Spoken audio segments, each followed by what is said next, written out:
Yeah. We want something. Drink water. Ano kakantahan?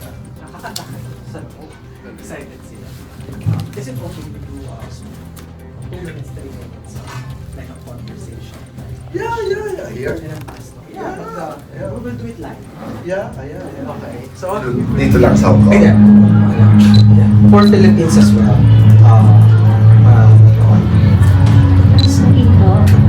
Ay, oo, mamaya na. Sige.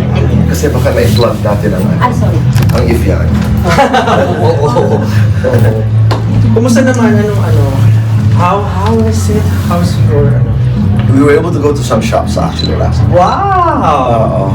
Para may maisuot sa how many students do we have? Inside, we have around 250. I should have, is it possible to give them numbers? Yeah. Para for participation, I would just say, okay, number 60.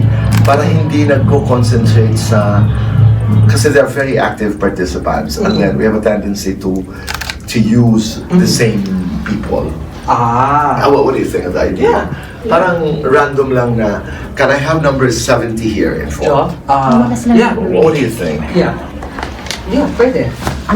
Para we have our very important guest. Okay? Galing pa po ng Manila. Ay, important talaga. Very important. Kasi bibihira lang kami ng very important guest. Nandito tayo ngayon sa Hong Kong University at Empower You, and we have the King of Talk, fresh from the Philippines, the King of Talk, Dr. Abunda. Hi, magandang hapon, Mike. Hi, good afternoon. Dr. Mike. Dr. Yeah, asa ka magandang hapon po sa lahat ng nagmamasid sa atin ngayon. Pinapanood tayo almost from Philippines and everywhere. Thank you.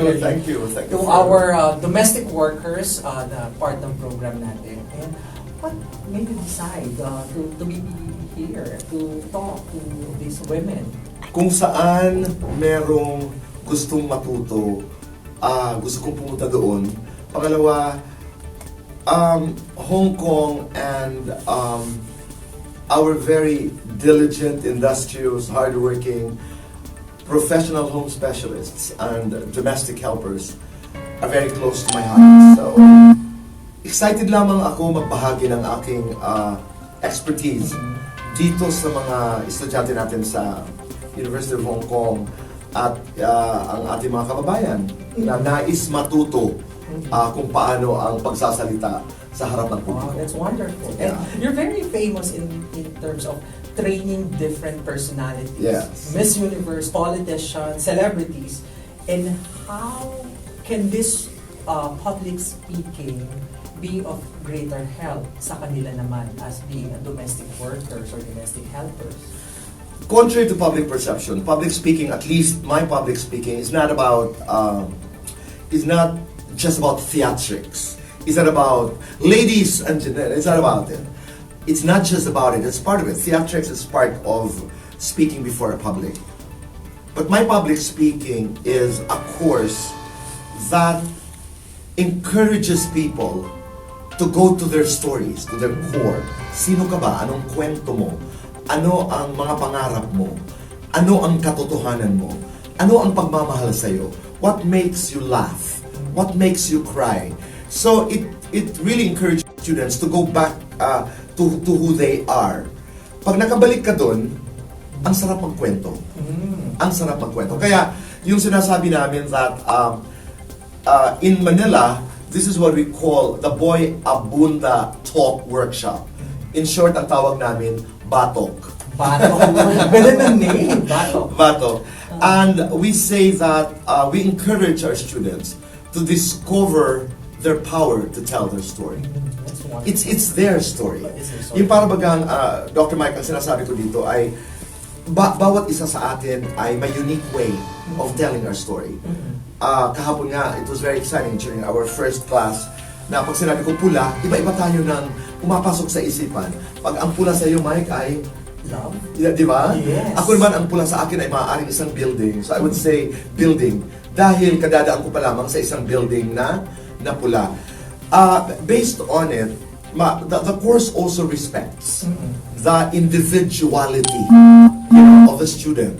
Hindi ito yung kailangan ganito, kailangan may ganyan. We have techniques. We have basic rules. But fundamentally, to me, public speaking is about your story. Is about your truth and how you react to the world. How you react to the world and how you deliver that message to the world. So thank you very much. I know our kababayan here are too excited to hear more. But hindi kita pakakawalan. Una-una, Yes. nais ko magpasalamat doon sa ating mga kababayan, sa ating mga, I call them now students, yung ating mga estudyante kahapon. Our students yesterday, dahil madalas ako magturo sa Pilipinas, umiikot po ako, merong ilang ibang bansa na rin na ating nadalaw dito sa pagtuturo natin ng public speaking or hosting, interviewing, Q&A. Pero kahapon, sabi ko, napagod talaga ako, pero hindi, naibsan yun, nawala yun dahil sa fulfillment na aking naramdaman. Dahil nakita ko sa ating mga estudyante yung gutom, that good kind of gutom na gusto kong matuto. Ang sarap niyan kasi sa isang teacher, yung I wanna learn. I wanna go beyond what I know. Ito yung ini-encourage ko sa ating mga estudyante, sa mga tao, that explore that space beyond your comfort level. Explore that space beyond what you know. Kasi yung lugar beyond what you know, yung uncertain place na yan, parati ko sinasabi, is where magic begins. Diyan sa space na yan is where God resides. That's very powerful and very inspiring. Yes. And as I have said, before tayo mag-move sa, let's do fast talk. Okay. First time gagawin ng fast talk. Sige. First time. Sex. Speechless. Okay, beauty pageant or sports? Beauty pageants. Chocolate or vanilla? Chocolate. Okay, Facebook or Instagram? IG. IG. Okay. Singing or dancing? Singing. Cat or dog? Dog. Dog. Are you afraid? Or private or public? Public. Okay. Is it English or physics? English. English. What was your weakest subject when you were studying? Physics. Physics. If i-reverse natin yung situation, if you would be the teacher or the professor to your mom, what lesson would you want to teach your mom? Oh wow, that's tough.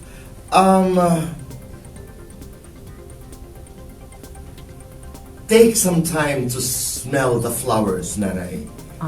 And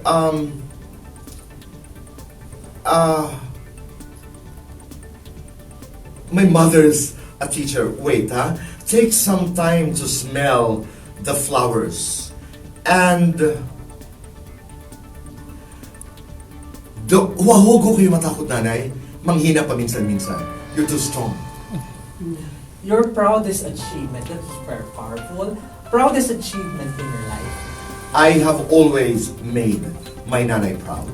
What do you still want to accomplish or anything that Oh yeah. you aspire? Every day I have a new dream. Right now, ang pangarap ko po ay sa tulong ng Diyos at sa lakas ng loob ko at sa tapang ng mukha ko, gusto ko hong makapagpatayo talaga ng public speaking school. Wow. Yan ang aking bagong pangarap. I'll go for it. And the last one, kindly complete this sentence. I am Dr. Boy Abunda. And I've always been a pole dancer. With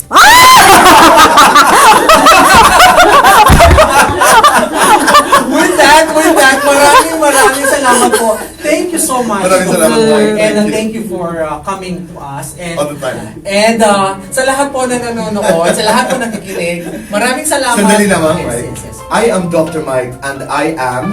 I am being empowered and I didn't know that this would come into reality and I'm speechless in front of you. But I want to say, mga kaibigan, mga kapamilya, from the bottom of my heart, thank you, Mike, for this opportunity. Thank you for this chance. This was not an accident na napag-usapan natin. Hindi ito accident na ginawa natin ito. This was meant. And we were used as tools to be able to reach out, our kababayans, for me to be here, for you to be here. Thank you for fighting what is right. Thank you for loving our kababayans. Thank you for loving this our country. Thank you for making us. Wow! Thank you so much. Okay? Maraming salamat po. Maraming salamat. We'll go inside the theater now and